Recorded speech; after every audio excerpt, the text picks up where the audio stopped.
noches.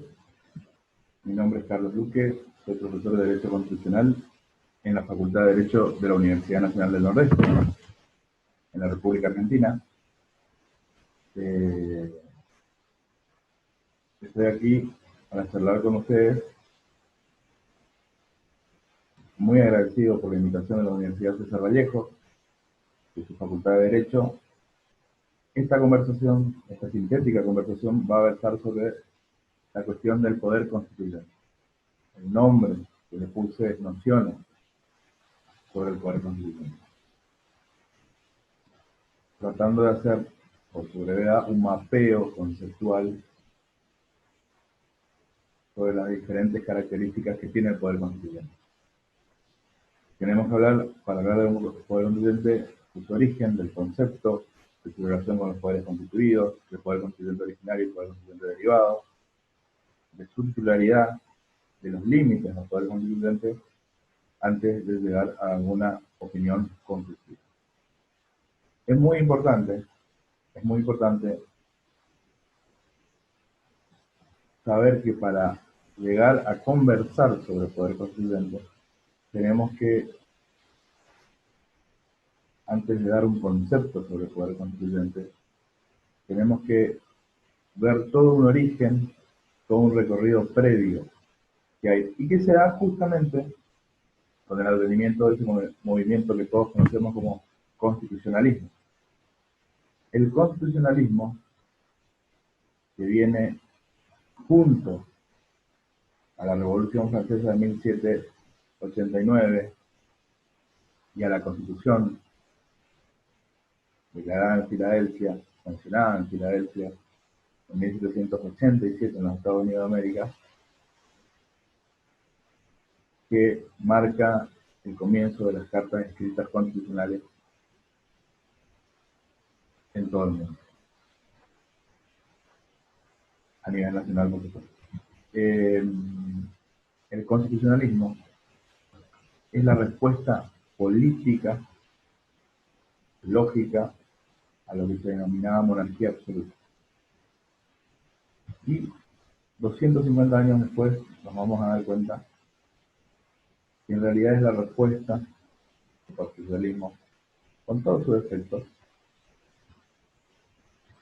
no solo a la monarquía absoluta, sino a la concentración de poder que es, a la concentración de poder en los hoy denominados presidentes.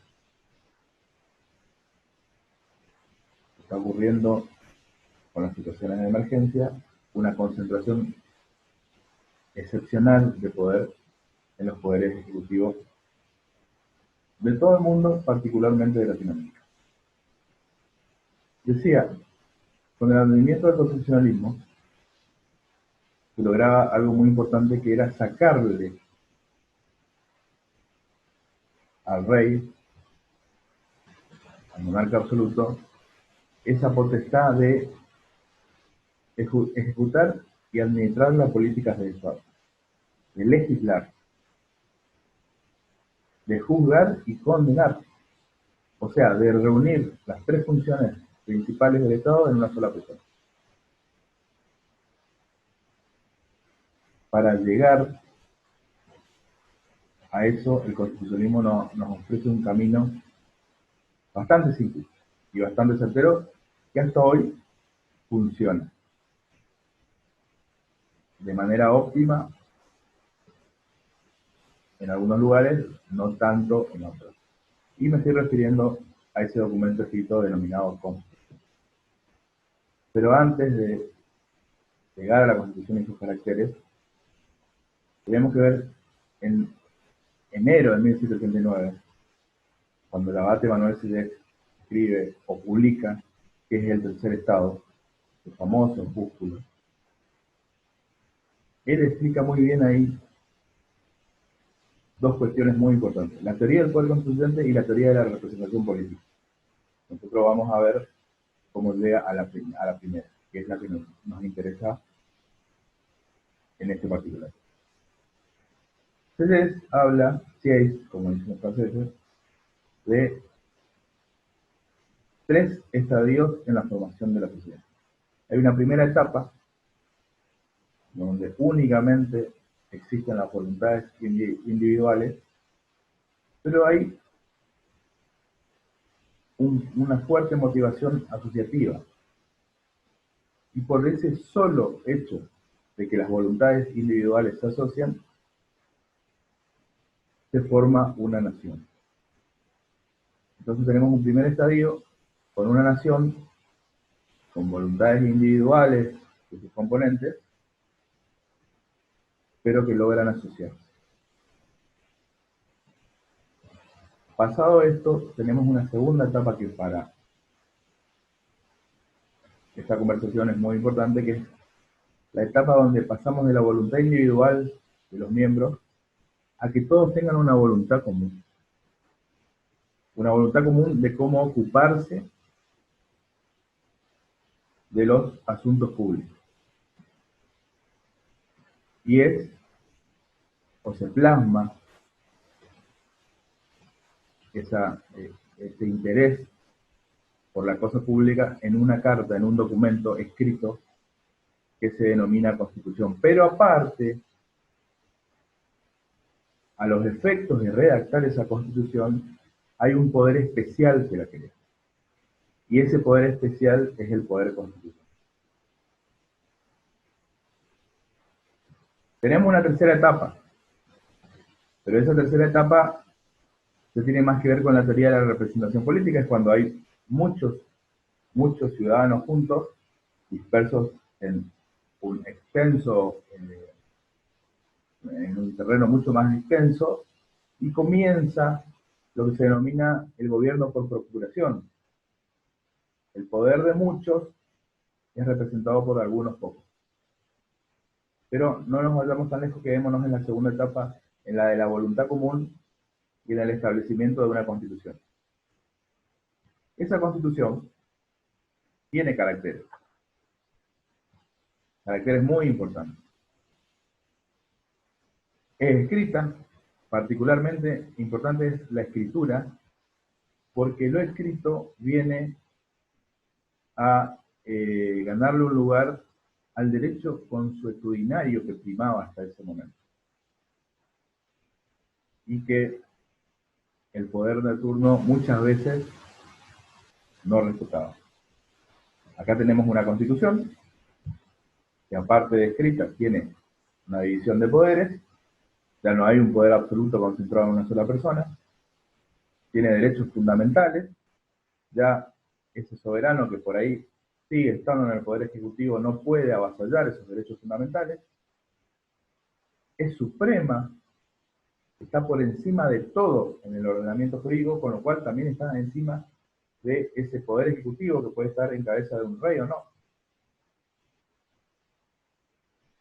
Y tiene, particularmente para preservar los contenidos constitucionales, lo que se denomina un poder constituyente. Poder constituyente que va a decidir cómo se preservan esos contenidos constitucionales. Un poder especial a esos efectos.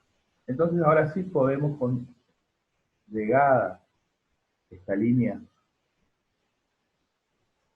explicativa, podemos dar un concepto de poder constituyente. Y tenemos una conceptualización bastante práctica, utilizamos una conceptualización práctica. Vemos el poder constituyente según sea una función, como actividad que tiene un órgano especializado, determinado, con la competencia para crear o reformar una constitución. Ese es el concepto según su función. O el poder constituyente como aptitud, además de función. La aptitud de quién? La aptitud de una sociedad y de sus componentes para darse su organización jurídico-política. Entonces, poder constituyente como función y poder constituyente como aptitud. En un juego de, por supuesto, realimentación permanente. Después tenemos comenzamos a ver las características del poder constituyente. el poder constituyente originario y el poder constituyente derivado.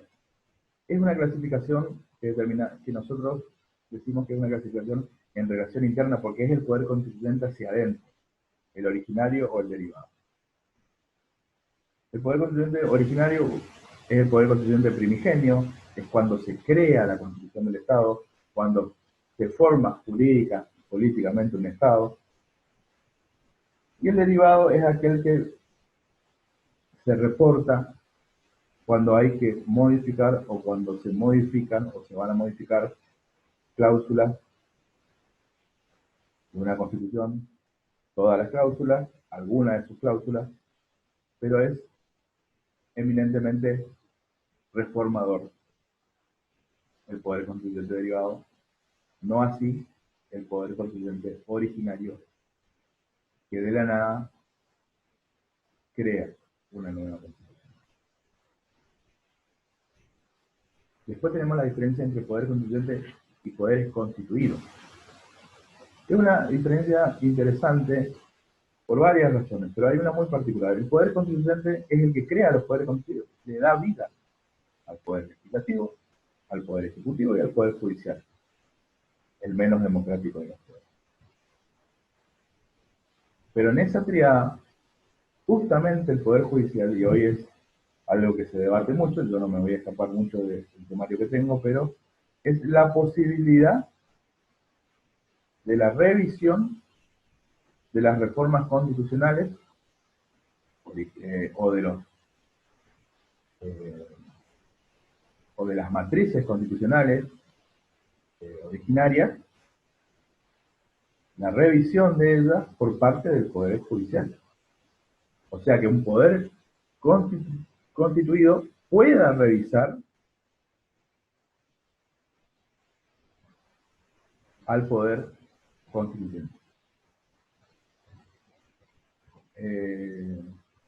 Conrad Hesse decía que únicamente una convención reformadora podía revisar otra convención reformadora, o sea, un poder constituyente únicamente podía revisar otro poder constituyente.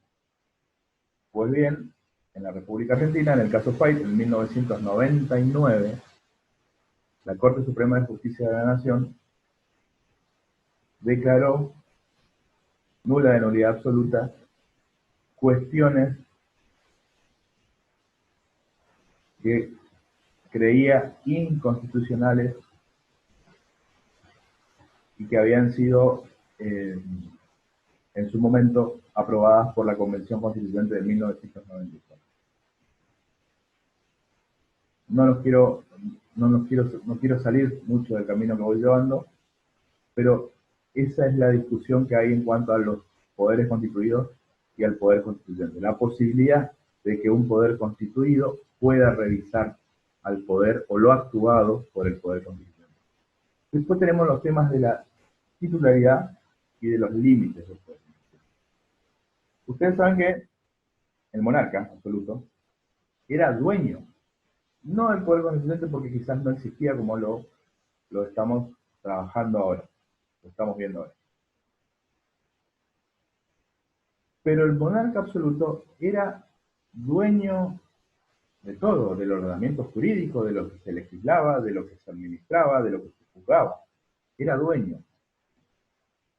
Con el advenimiento del constitucionalismo no hay más dueños, o por lo menos las constituciones no dejan que haya dueños. Lo que hay en los poderes constituyentes son titulares. La comunidad política soberana decide sobre la organización constitucional del Estado. El pueblo, a través de sus representantes, es el sujeto titular del poder constituyente.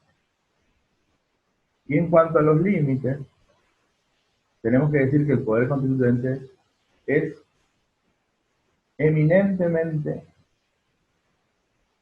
un poder limitado. Eminentemente un poder limitado. Sobre todo cuando hablamos del poder constituyente derivado. No hay forma de que un poder constituyente derivado actúe sin la etapa preconstituyente que generalmente es actuada por los congresos de los países donde se va a reformar la Constitución.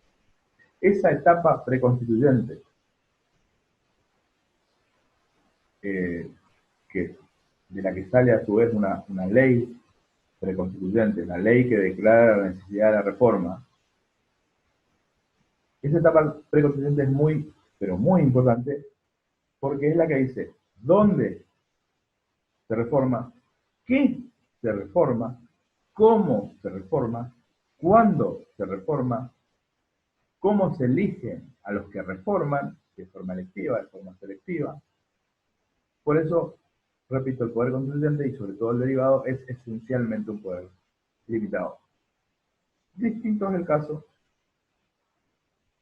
puede variar, del poder constituyente originario, sobre todo en la primera etapa del constitucionalismo americano y latinoamericano, donde el siglo XVIII, en el siglo XIX, perdón, mucho más, donde se dictan las primeras cartas constitucionales de todos los países de Latinoamérica.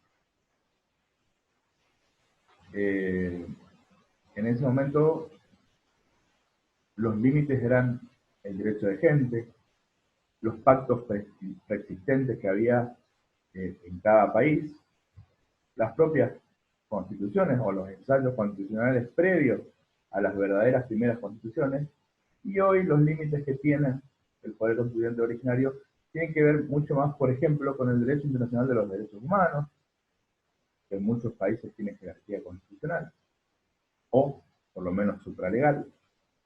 Tiene que ver con limitaciones suprapositivas, entre las que podemos ver al derecho natural,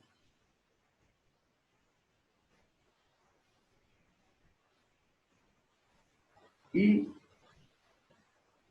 esos límites son los que le dan la importancia real al poder constitucional.